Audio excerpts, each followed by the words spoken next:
il giudice in sé, ma è una giuria fatta da 12 persone che non sono normalmente laureati in legge, quindi l'importante non è avere delle argomentazioni legali così valide, l'importante è sapere impressionare la giuria. Quindi gli avvocati devono improvvisarsi e soprattutto showman devono insegnare delle storie. Noi in questa serie abbiamo cercato di dimostrare questo aspetto, per cui i nostri avvocati sono un po' degli showman del tribunale, ma sono anche un po' delle star.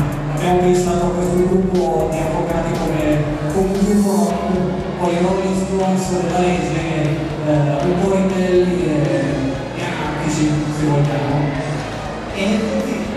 A questo punto abbiamo preparato un progetto e si è posto il problema del disegnatore. E devo dire che anche per l'aspetto grafico la scelta è stata quasi immediata, nel senso che abbiamo subito chiesto a Fabiano Ambu, che oggi non può essere con noi, di preparare degli studi dei personaggi, delle tavole di copa, e lui ha accolto con molto entusiasmo la nostra idea. E tutto è nato così. Dopodiché l'abbiamo proposto alla Star Comics, che si è dimostrata subito molto interessata a questo genere di proposta, e gira in gira siamo arrivati a mettere in produzione nel cantiere la miniserie, che è pensata per essere una miniserie con 6 albi. Questo cosa vuol dire? Che ogni albo avrà sì un caso che possiamo chiamare di puntata, cioè una storia che inizia a pagina 1 e si conclude a pagina 94, ma avrà anche ampio spazio, direi, per delle sottotrame orizzontali, cioè delle dinamiche tra i personaggi principali che vanno avanti per tutta la serie e arriveranno a un finale che vedrà coinvolti direttamente i nostri avvocati come parte in causa. Il più non dico che mi tratto già alla fine, mi sembra a caso. E qualche parola in più magari sui personaggi potrebbe essere interessante, no? Diciamo anche i disegnatori, Giusto. i disegnatori degli albi finora, adesso è lavorazione interna, quindi il primo albo è stato disegnato da Enzo Fontana, che l'albo è già in edicola e fumetteria, quindi andate a cercarlo, se lo trovate chiedete al vostro vincolante di ordinarlo alla Star Comics, E ordinando diverse copie. in diversissime copie, compratele tutte magari. E il secondo albo è disegnato da Stefano Calloni, è uscito quindi a giugno. Appena risultato questa conosciamo alla 65 del mondo bello. Ok. E poi il terzo albo disegnato da Emilio Buffi, che è una sicurezza, un disegnatore super bravo, quindi vi raccomando, fate vostri tutti gli albi perché ne vale la pena, soprattutto per i disegnatori, perché i sceneggiatori sono ovviamente scarsissimi, però disegnatori super.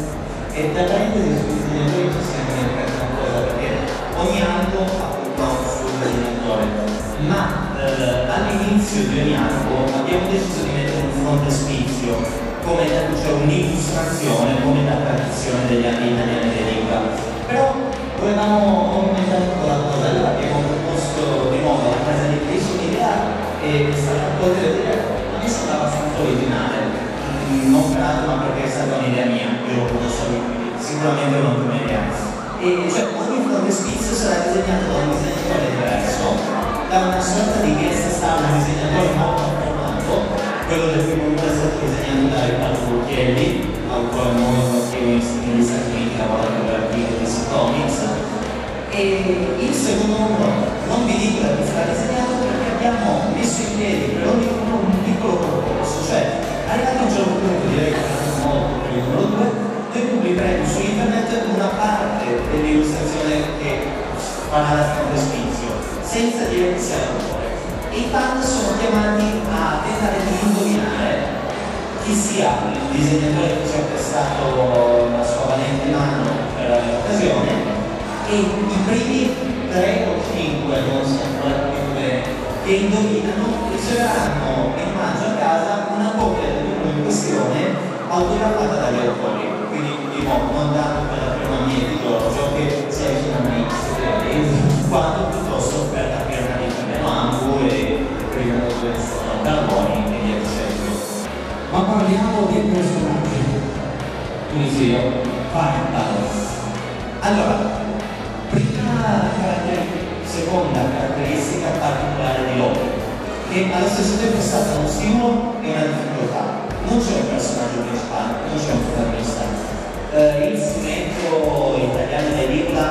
solito un personaggio principale che anzi dà il titolo alla testata. Se qualcuno sta pensando a Tex, Dylan Dog o allo stesso Ratatouille, così rimane in casa Star, Dr. Moll, c'è il personaggio, l'eroe, solitamente un eroe positivo, che è protagonista.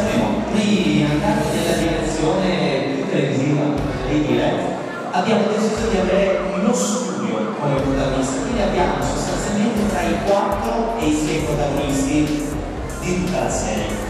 Il principale per carattere, poi per importanza, è Gwen Brandeis, che è la signora che in copertina è proprio essenzialmente appoggiata alla scrivania, ed è il socio anziano dello studio Custer e Brandeis, che è lo studio su cui noi abbiamo le storie della nostra serie, ed è sostanzialmente una tigre del foro e una papabotessa molto abile, totalmente priva di scrupoli, per cui la morale non ha importanza per lei.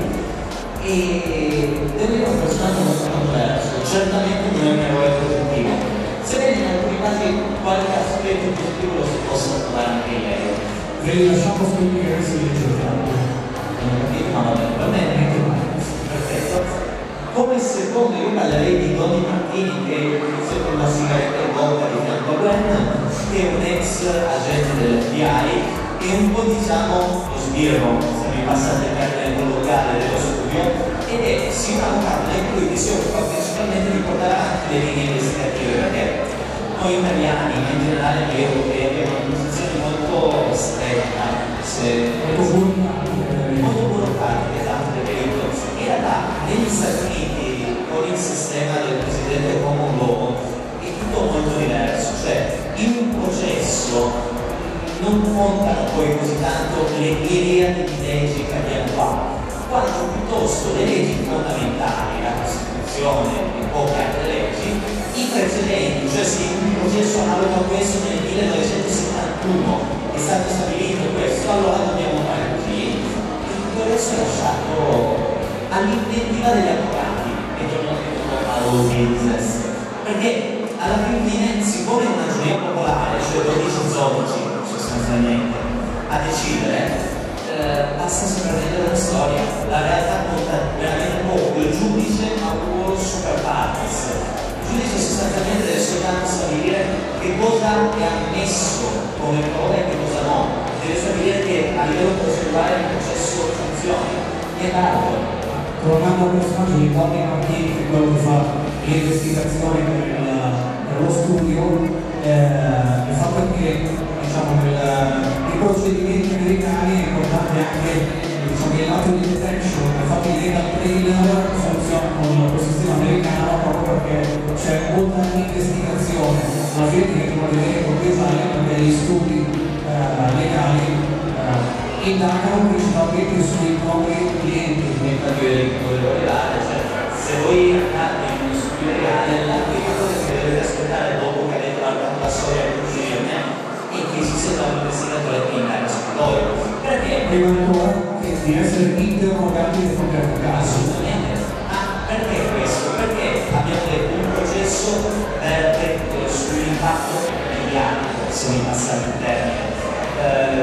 L'importante è la storia presidente, quindi io avvocato devo sapere prima della procura quali sono i tuoi punti deboli, così posso provare a organizzare una strategia in modo tale che una cosa che magari è una cavolata che hai fatto 10 anni fa e non c'entra niente col processo non venga entrato in ballo, o comunque riesco a poter rifare, perché magari Giorgio 10 anni fa ha rubato una macchina, questo non c'entra più più di uno, ok? Però una è stata scoperta, questo non c'entra niente con il processo per omicidio in cui lui è imputato, però se il procuratore che è sostanzialmente la comunità riesce a tirare in ballo questa situazione agli occhi della giuria è facile l'equazione, cavolo, questo ruba macchine, poi guardate in caso magari è anche un assassino, scusa, però per cui torniamo ai personaggi e ultimo ma non ultimo, la testa, io parlerò di Chris Sanders, che è un pochino il solista dello studio, è un giovane